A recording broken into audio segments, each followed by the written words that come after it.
The Florida sun beat down mercilessly on the graduation ceremony. I stood in the crowded stadium, my heart swelling with pride as Avery walked across the stage.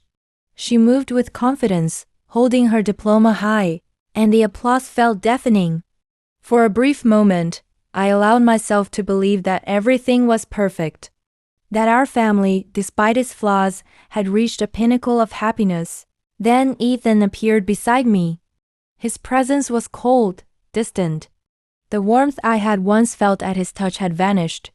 He leaned close, his lips barely moving as he whispered words that would shatter my world. "I am leaving you.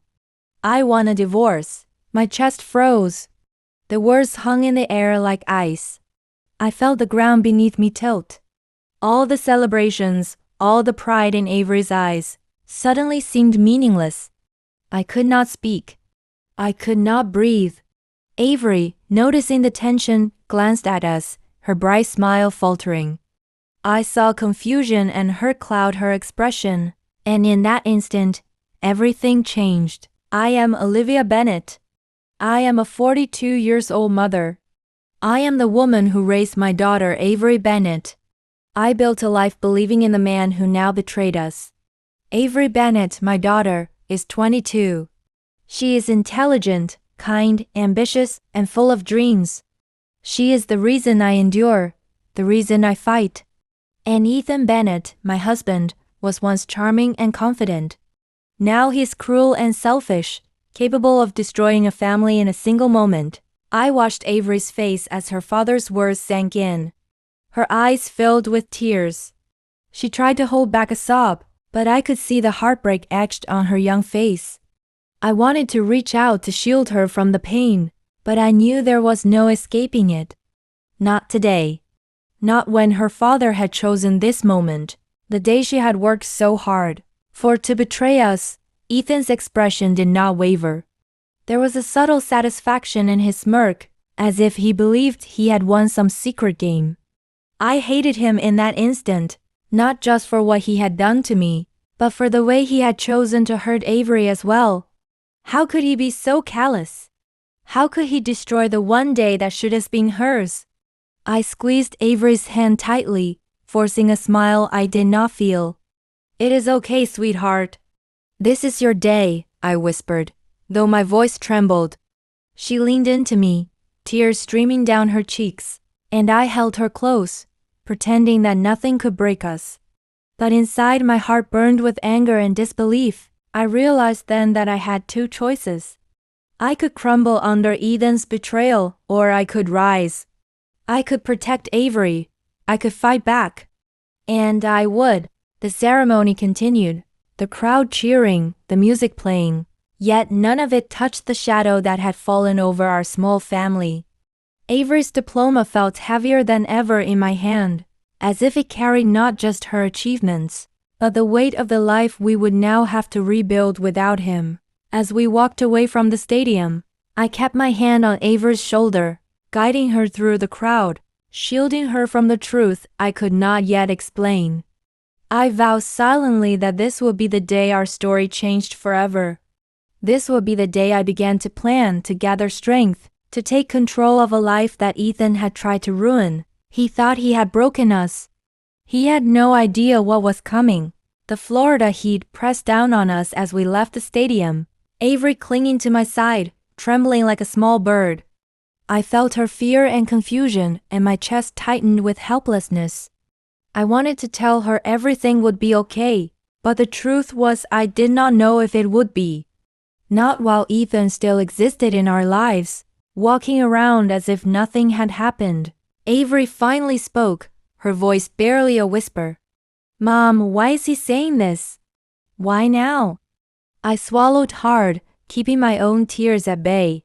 "It is not your fault, Avery," I said. "He is making a choice. This is about him, not you." She nodded, but her eyes betrayed her heartbreak. I wanted to hold her close forever, to protect her from the cruelty of the world, but I knew there was no escaping it, not today, not with her father having chosen this moment to betray us. That night, back at home, the silence felt heavy. The house, once full of life, now echoed with absence.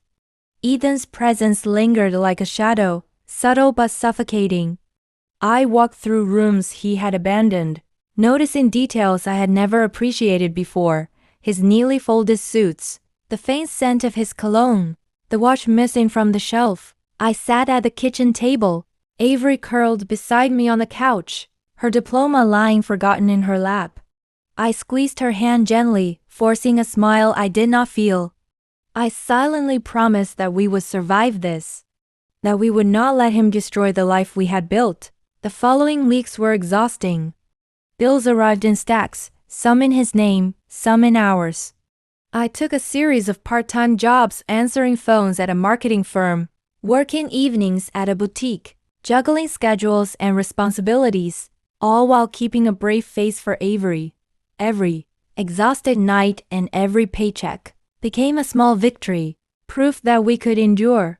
Avery, despite the heartbreak, threw herself into her studies with renewed focus. Each time she succeeded, each proud smile strengthened my resolve. We were not powerless. Ethan had left us, but he had not broken us. Late one night, as I filled out another scholarship form for Avery, I realized something that made my heart race, not with fear, but with determination. Ethan had underestimated us. He had believed leaving would crush us, silence our hopes, and leave us broken. Instead, his betrayal had ignited a fire I would never let die. I clenched the pen in my hand, feeling that fire grow. He may have walked away from the house, but he had not walked away from us. And one day, he would understand the full weight of what he had lost. It was a humid Thursday afternoon when Ethan returned, though not for us. At least that is what he wanted me to believe. The doorbell rang and my stomach twisted. Avery looked at me with wide eyes, silently asking what he wanted. I took a deep breath and opened the door. Ethan stood there, impeccably dressed as always, his briefcase in one hand, a polite smile plastered on his face. "Olivia," he said, his voice smooth, rehearsed. "I thought we should talk." I studied him carefully. His words felt empty. He had left us, walked away from our home, abandoned the daughter he claimed to love, and yet he expected civility. I swallowed my anger and forced a calm tone. "Come in," I said. He stepped inside, surveying the house as if sizing up what he had abandoned. "It looks cozy," he remarked, a hint of condescension in his eyes. I wanted to discuss the finances. "It seems only fair we split things properly." I felt my blood boil. After everything, he was worried about money. Not about Avery, not about the life he had destroyed. I guided him to the living room, where Avery sat quietly watching him like a hawk. "You are welcome to sit," I said, my voice measured. I would not let him see my fury, not yet. Ethan lowered himself onto the couch, glancing at Avery briefly before looking back at me. "I am sorry about the timing," he said. "Graduation, it was not the right day, I admit. But I could not stay any longer in that marriage. I need my freedom." I felt Avery stiffen beside me, anger and hurt flickering across her young face. She opened her mouth, ready to speak, but I placed a hand gently over hers. "Let him talk. Let him reveal his cruelty fully. And what about Avery?" I asked quietly, keeping my tone controlled. "Did you think about how your choice would affect her?"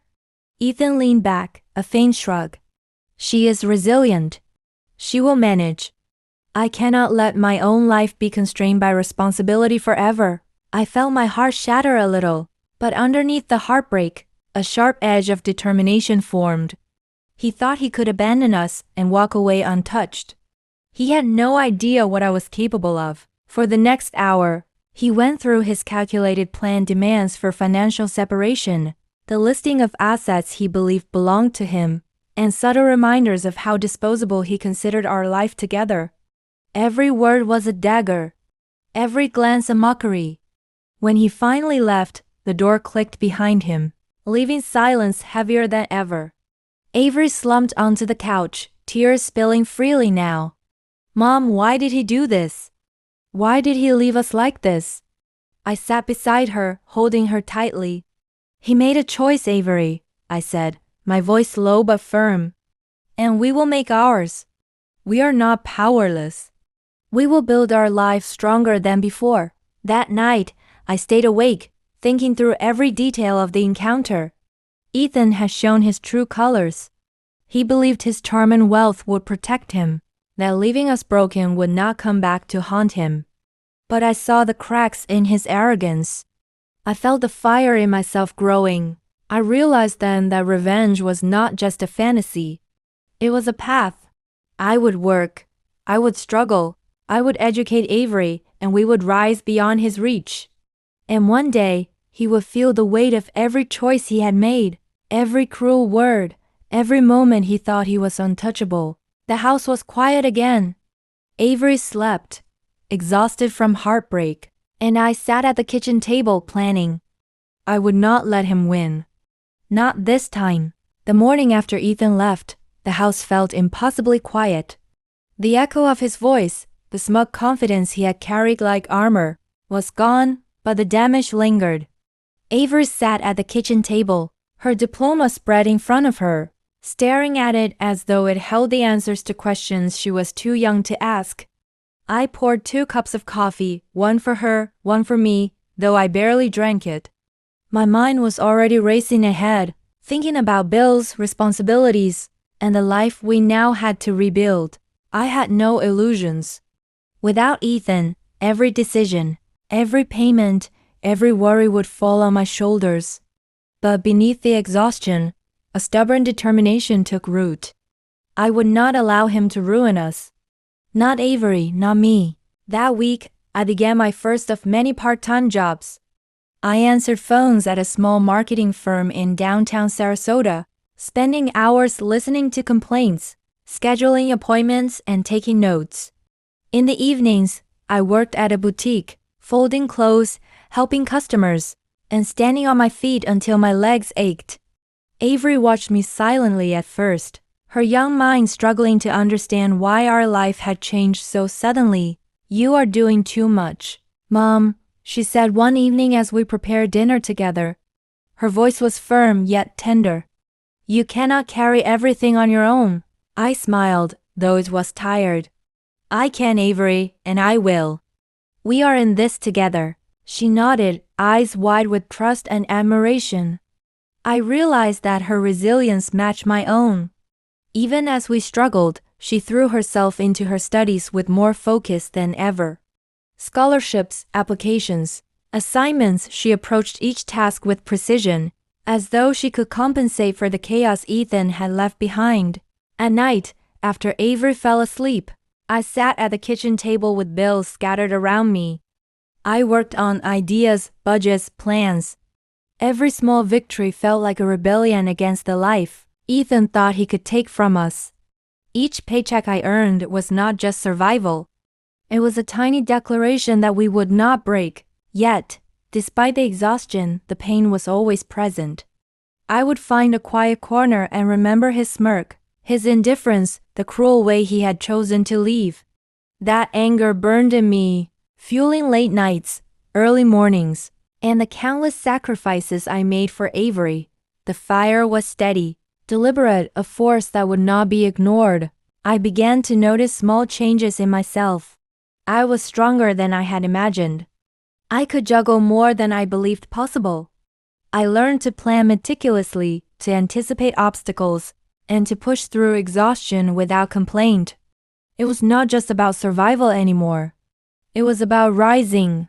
Avery grew alongside me. Her grace improved, her confidence strengthened, and she began speaking of dreams that went beyond what I had ever imagined for her. Each evening, we would sit together, reviewing applications or discussing her ambitions. I knew that if we could survive this, if we could endure the betrayal and the struggle, the world would be ours.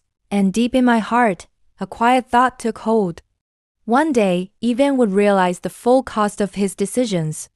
One day he would understand that leaving us had not destroyed us, it had forged us into something stronger, smarter, and unstoppable.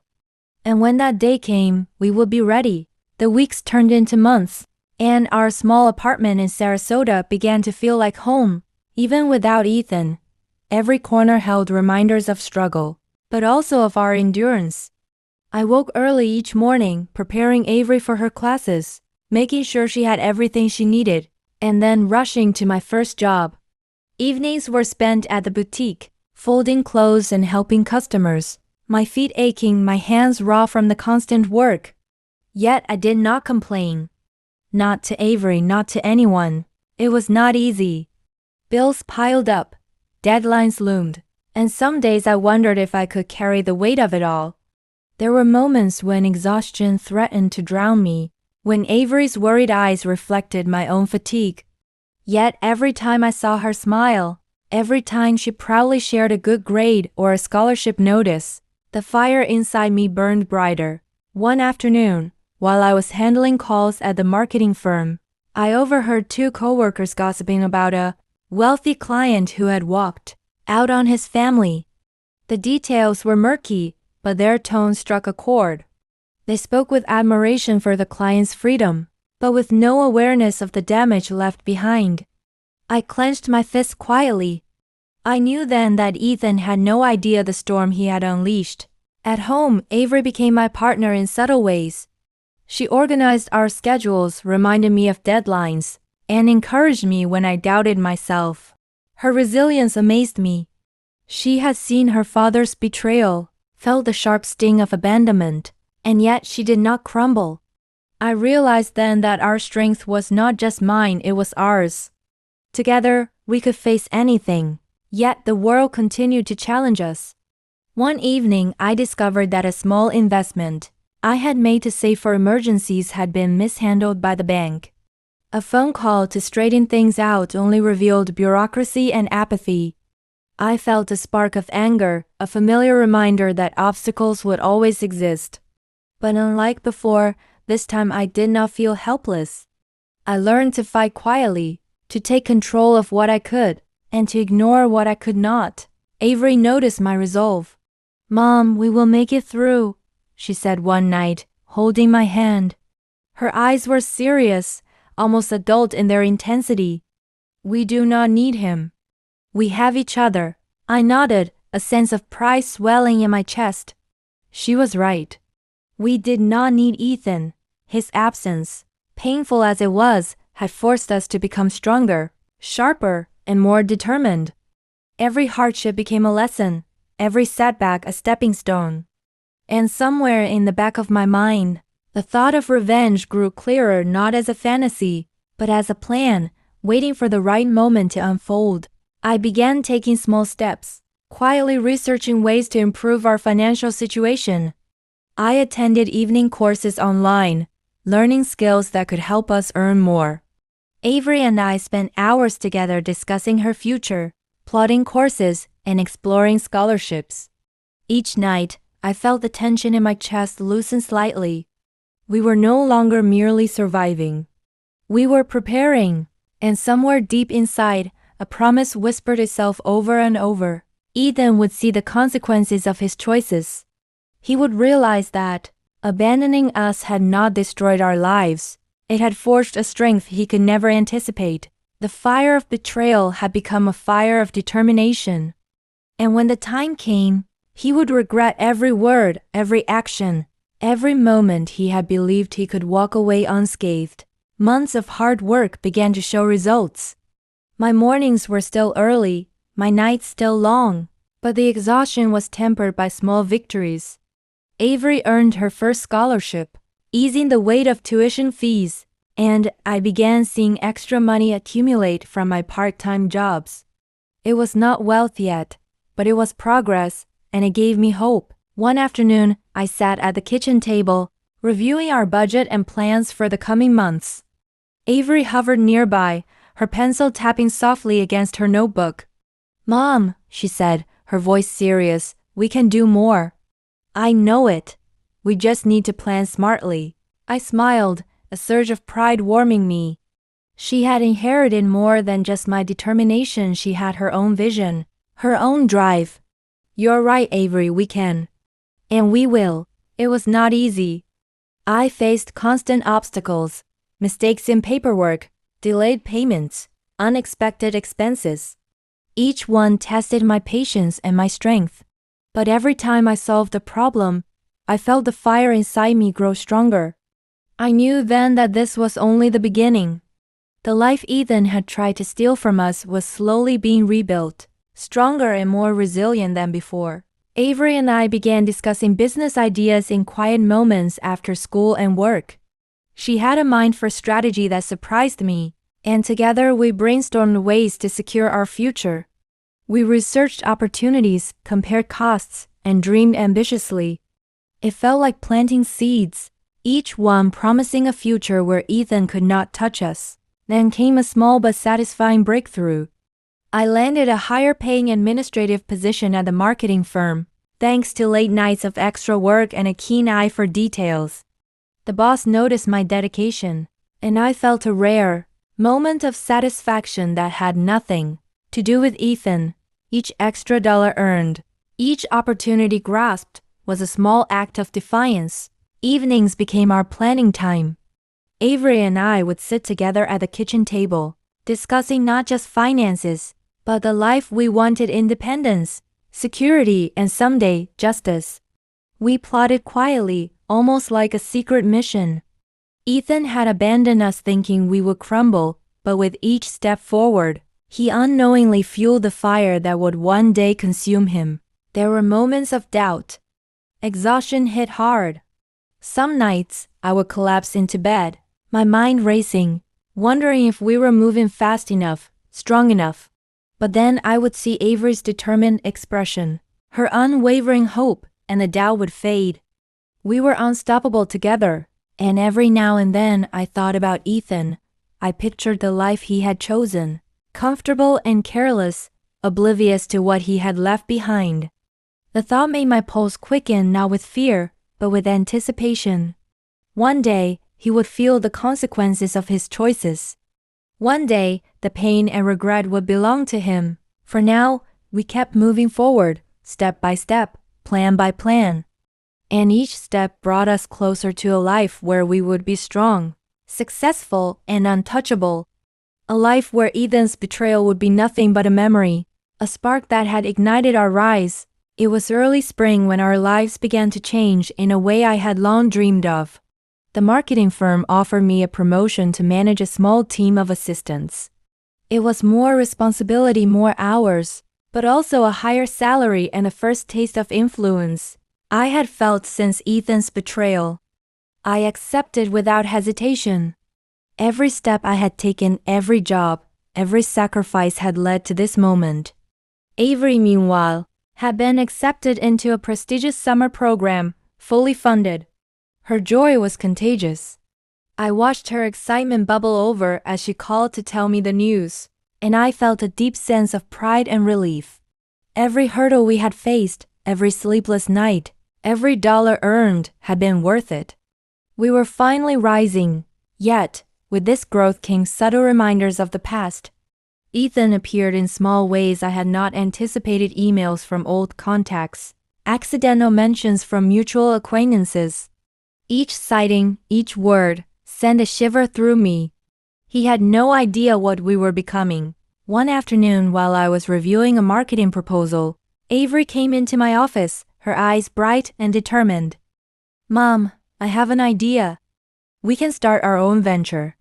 Something small, manageable, but with the potential to grow. We have the skills. We have the drive." I studied her carefully. She was right. We had reached a point where survival alone was not enough. It was time to build something that belonged entirely to us, something that Ethan could not touch or control. "Show me your plan," I said. Over the next few weeks we worked quietly, evenings stretching late into the night. We researched markets, created budgets, and outlined strategies. Our apartment, once a place of exhaustion and survival, now felt like a war room, filled with hope and ambition. Every detail mattered, every decision carried weight. We were no longer just surviving. We were plotting our rise. The first small clients began to trickle in, and with them came validation. We were capable, resourceful, and intelligent. I could feel Ethan's absence like a ghost hovering over us, but instead of fear, it ignited a quiet satisfaction.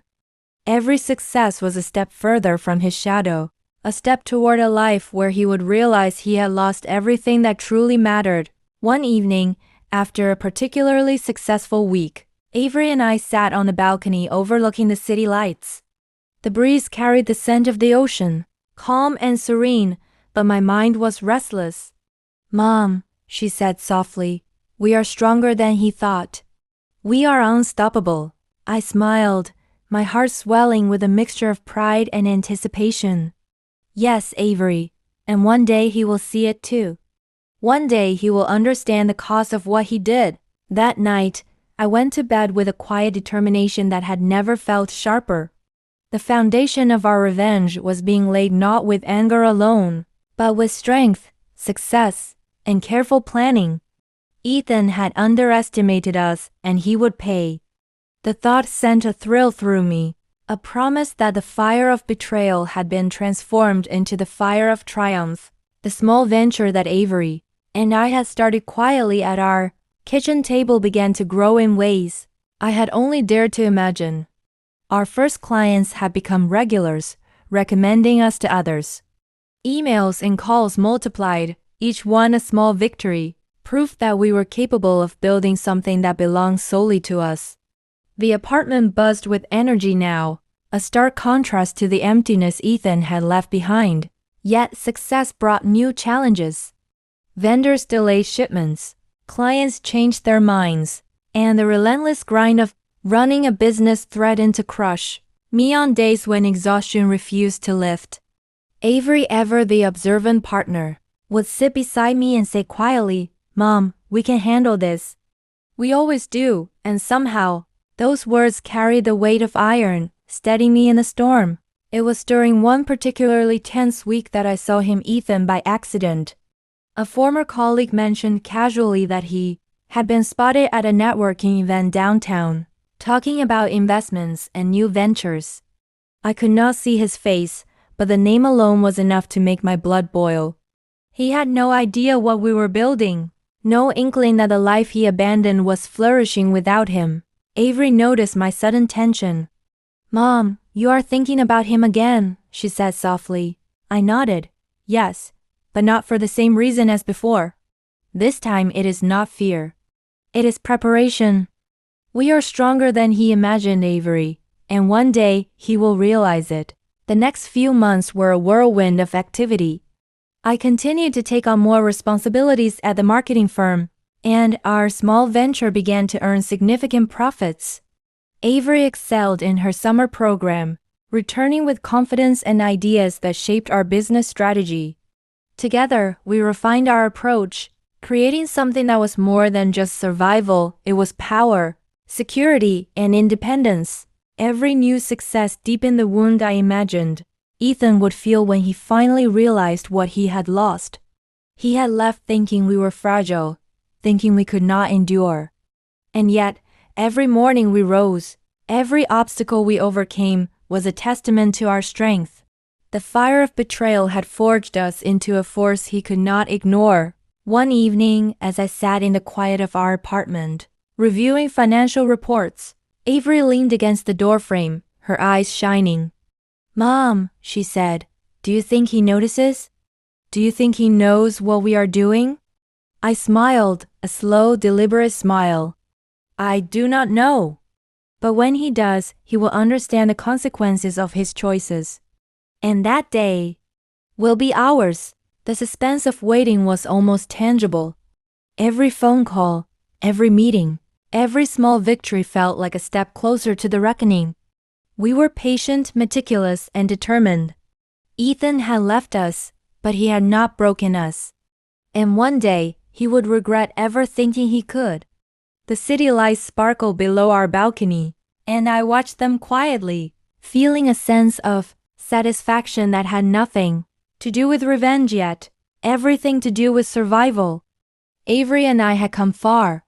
Our small venture was no longer just a side project. It had grown into a reputable business. Clients trusted us. Vendors relied on us. And every day, Our bank account reflected the life Ethan had believed he could destroy. Avery had blossomed into a young woman of intelligence and confidence. She managed part of the business with me, handling clients and organizing schedules. I marveled at how far she had come. She was not just my daughter anymore, she was my partner, my equal in determination and ambition. Yet, the thought of Ethan remained a silent, simmering presence. He had no idea how much we had grown, no inkling that the life he abandoned was flourishing beyond his imagination. Every phone call from a client, every new contract, every achievement reminded me that he had underestimated us. One evening, while reviewing financial statements, I realized something that made my pulse quicken. We were now in a position to expand, to move beyond survival into influence. If we played this right, we could dominate our market niche, secure wealth, and finally make him feel the weight of what he had lost. Avery noticed the shift in me. "Mom, I feel it too," she said, excitement and determination in her eyes. "We are ready. We can do this." I nodded slowly, my mind racing with plans. The time for patient growth was ending. The time for calculated action was approaching. We had all the tools we needed: intelligence, resources, influence, and resilience. Ethan had left thinking he could walk away unscathed. He had no idea that the life he thought he had abandoned was now a fortress of power and success. I began to think strategically, planning every step. Subtle moves, indirect measures. Building alliances through the business, increasing our visibility, creating opportunities that would make Ethan regret every decision he had made. Each plan required patience and precision, and I embraced it fully. At night, when Avery slept, I would sit at the kitchen table, reviewing notes, spreadsheets, and ideas. Every small victory fueled my resolve. Every memory of his betrayal became a tool for strategy. I did not want revenge born of anger alone. I wanted it perfect, inevitable, undeniable, and deep inside I knew it would come. One day, Ethan would see the life he left behind and recognize that abandoning us had not freed him. It had forged us. It had made us stronger, smarter, unstoppable. And when that day came, he would realize that he had lost everything because we had built everything he thought he could take. The office lights glowed softly around me as I reviewed the quarterly report for our venture. The numbers were higher than I had dared to hope. Every client, every contract, every decision we had made brought us closer to the life Ethan had once abandoned and mocked. The thought made my pulse quicken. He had no idea how unstoppable we had become. Avery walked in, holding a folder filled with proposals. "Mom, our expansion plan is ready," she said, her eyes gleaming. "We can approach investors next week. This is the step that will really put us on the map." I studied her, pride swelling in my chest. She had grown beyond my expectations, sharp, intelligent, and fearless. Together, we were no longer just surviving. We were building power, influence, and security, things Ethan had never imagined we could achieve without him. I paused for a moment, thinking about him. Ethan had left us believing we would crumble. That arrogance, that confidence in our weakness had blinded him. And now, every strategic decision we made brought us closer to showing him the consequences of his betrayal. We worked tirelessly, late nights blending into early mornings, refining proposals, securing investors, and expanding our reach.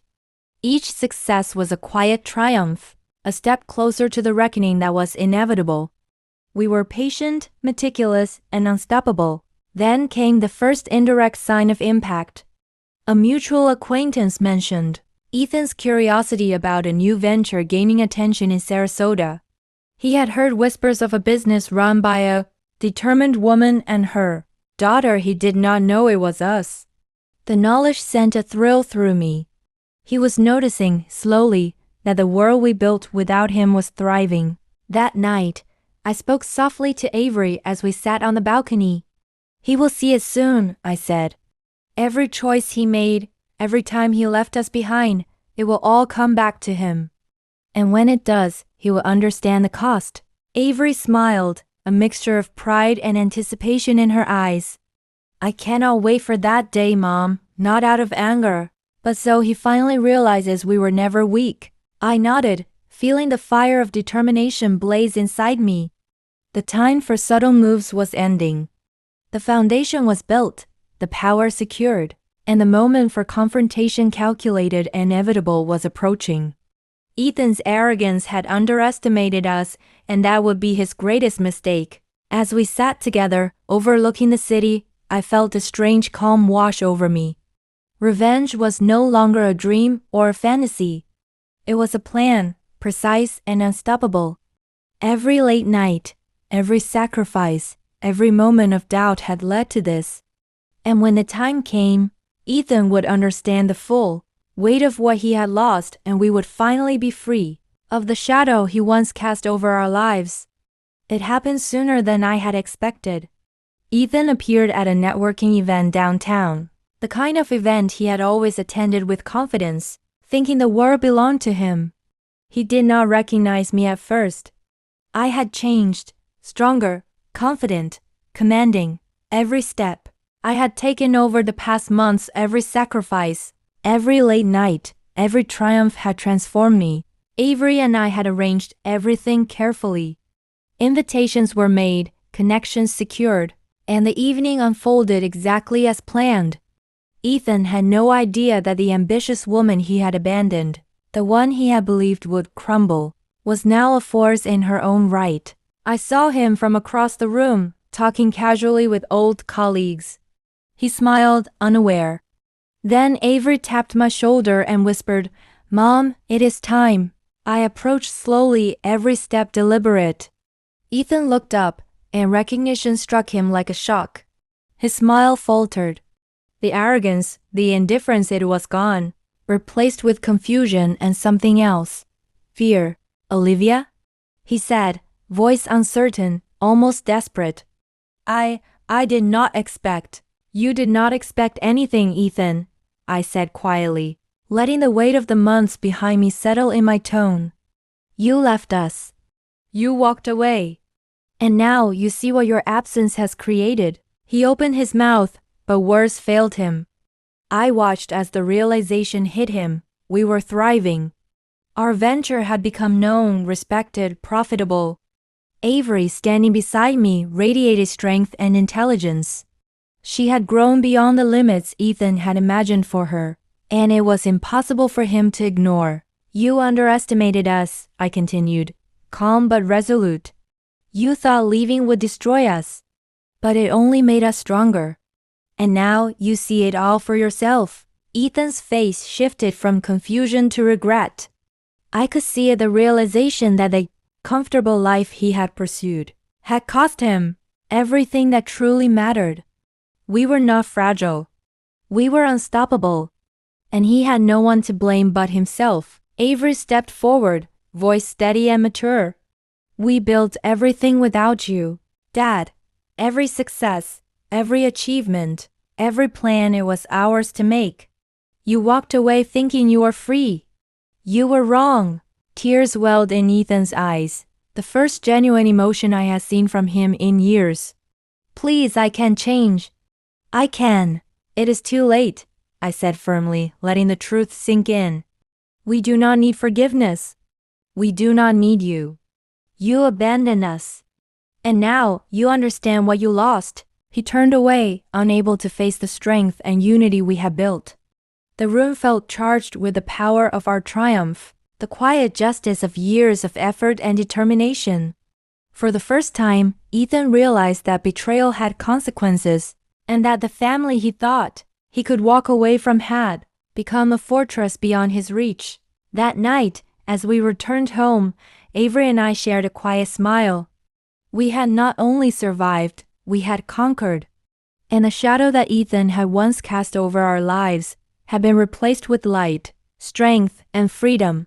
The days after the confrontation with Ethan were quiet, almost surreal. The tension that had weighed over us for years seemed to lift, replaced by a calm I had never known. Avery and I returned to our routines, but everything felt different, lighter.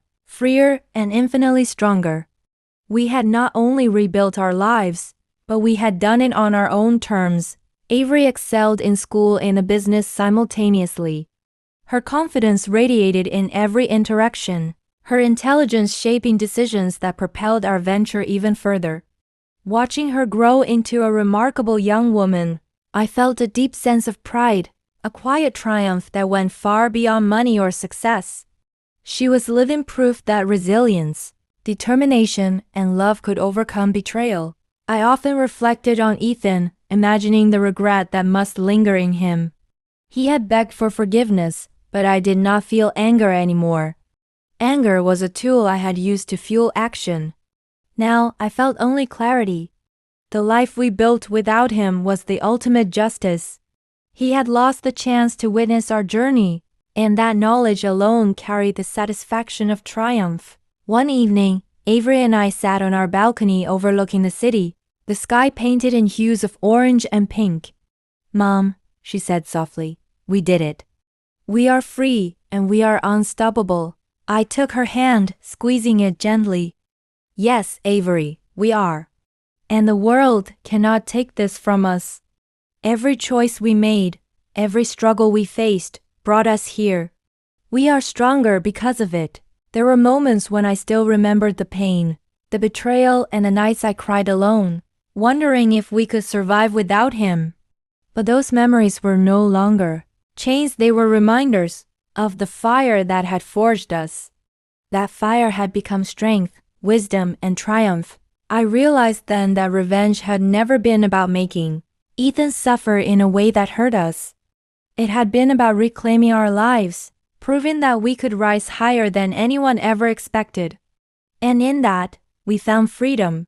The moral was clear: betrayal can wound, but it can also awaken strength.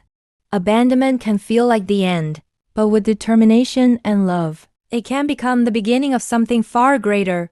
As I watched Avery laugh, full of joy and confidence, I asked myself quietly, and I ask anyone listening this story, what would you do if someone you trusted abandoned you?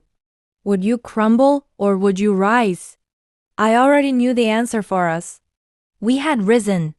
Stronger, wiser, unstoppable, and free. And for the first time in years, I slept knowing we had not only survived betrayal, we had conquered it.